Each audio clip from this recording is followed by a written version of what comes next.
আসসালামু আলাইকুম। ইদ্রাকপুর উচ্চ বিদ্যালয়ের অডিটোরিয়াম রুমে উপস্থিত মাননীয় প্রধান অতিথি, বিশেষ অতিথি, প্রাণপ্রিয় শিক্ষক মহোদয় ও প্রাণপ্রিয় ভাই বোনেরা, সকলকে জানাই সালাম, আসসালামু আলাইকুম ও রহমতুল্লাহ, এবং সকলের জন্যই আন্তরিক শুভেচ্ছা ও অভিনন্দন। দরজায় নেড়েছে করা, মনে চলেছে মহড়া, দিতে হবে সম্ভাষণ অশ্রু নয়নে, ভেঙে যাওয়ায় মনে জানাই বিদায়ী ও অভিনন্দন। হে সুনাম ধন্য বিদ্যাপীঠ, তুমি কত সুন্দর, দৃষ্টিনন্দন জানি না, তবে তোমার সুখ্যাতি অঞ্চলব্যাপী। তোমার মতো সুনাম ধন্য একটি শিক্ষা প্রতিষ্ঠানে শিক্ষা গ্রহণ করে আমরা গর্বিত। সম্মানিত শিক্ষক মণ্ডলী, শিক্ষাদানে সকল শিক্ষকের জন্য করি মন খুলে দেওয়া, তাদের নিয়ে কিছু কথা বলবো, তাদের ছাত্র হাবা বলা। প্রথমে শুরু করছি মোহাম্মদ আলী স্যারের কথা। তিনি ক্লাসে আসলেই কল্লোল হবেই, কারণ শারীরিকভাবে অসুস্থ। দোয়া করি সৃষ্টিকর্তা তাকে যেন সুস্থতা দান করেন। কত না সমস্যার কথা বলেছি প্রধান শিক্ষক হিরু স্যারকে। তিনি বিরক্ত না হয়ে সমস্যার সমাধান করেছেন খুব অল্প সময়ের মধ্যে। নিখিল স্যার আর বলবে না গণিত বইয়ের কত নম্বর অঙ্ক আছে সমস্যা, শুধু বলো একবার আমায়, সমস্যার সমাধান করে দেব তোমায়। আক্তারুল আলম কামরুল স্যার ও মাইদুল স্যারের মোটিভেশনাল কথাগুলো আর পাবো না। Manjila ma'am, Tansi ma'am, Rabindranath sir ও মনোরঞ্জন স্যারের বাস্তবমুখী উদাহরণগুলো আর পাবো না।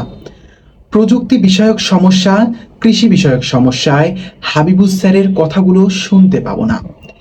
বিদ্যালয়ের মাঠে বসে তপন স্যারের সাথে না জানা পরামর্শগুলো আর নেওয়া হবে না। যে কোনো সমস্যায় মিস কল দিলেই যথাযথ পরামর্শ পাবো কিনা জানি না।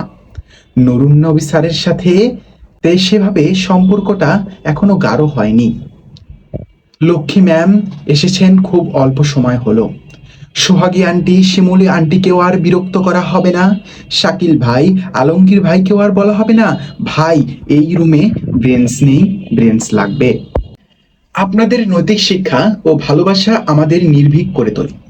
এরপরও অনেক সময় আমরা আপনাদের মূল্য বুঝি না, না বুঝে অনেক সময় অনেক বেয়াদবি করেছি। শেখার ক্ষেত্রে ছিল অনীহা।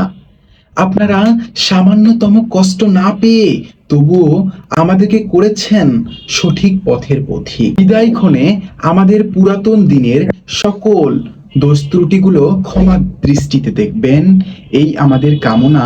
আমরাও আপনাদের কখনো ভুলবো না। স্নেহের ছোট ভাই বোনেরা, কিছু কথা বলবো আজ তোমাদের তরে। পুরনো অনেক স্মৃতি কেবল মনে পড়ে। এই সুনামধন্য বিদ্যাপীঠে আমরা কেবল শিক্ষার্থী নই, বিদ্যালয় টিকিয়ে রাখার দায়িত্ব আমাদের। যদি তোমরা বিদ্যালয় পরিষ্কার পরিচ্ছন্ন না রাখো তবে কে বা রাখবে?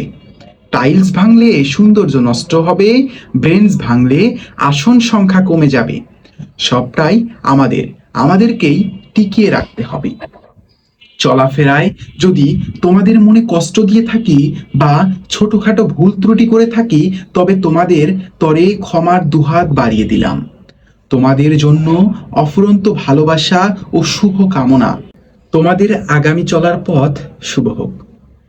সহপাঠী বৃন্দ, কে যে কোথা থেকে এসে এত প্রিয় হয়ে উঠলাম মনে নেই।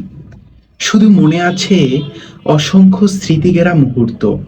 কবে যে কখন হয়েছি আপন আজ আর মনে নেই। এই বন্ধুত্বই থেকে যাবে আজীবন। যোগাযোগের মাধ্যম আছে অনেক, সকলের কাছে একটাই আবদার, সকলে বন্ধুত্ব ভুলে যেও না। চেষ্টা করলেই স্মৃতিগুলো থাকবে মনে আজীবন। আমার কাছে 25/2/25 স্মরণীয় এক অধ্যায়। বন্ধু, বন্ধু, বন্ধু, দেখা হয়নি 3 থেকে 4 মাস। দেখেছি মনের আয়না দিয়ে, ভেবেছি তোমায় দেখবো বলে রাত্রি গড়িয়ে সকাল হলে। দেখা হয়নি তাতে হয়েছে কি, সম্পর্ক হয়েছে গাঢ়।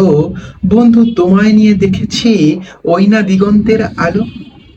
প্রহর গুনি দিবারাত্রি, কষ্ট লুকায় আখি, এই হৃদয়ের গভীরতায় লুকাই তোদের রাখি। সম্মানিত উপস্থিতি, আপনাদের ভালোবাসার কাছে আমরা অনেকটা ঋণী।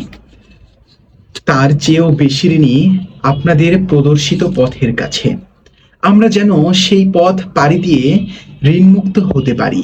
আমরা ছোটরা যেমন অনেক সময় বড়দের কাছে ভুল করে থাকি, কিন্তু বড়দের কোনো ভুল থাকে না ছোটদের কাছে, কারণ সবকিছুই শিক্ষণীয়।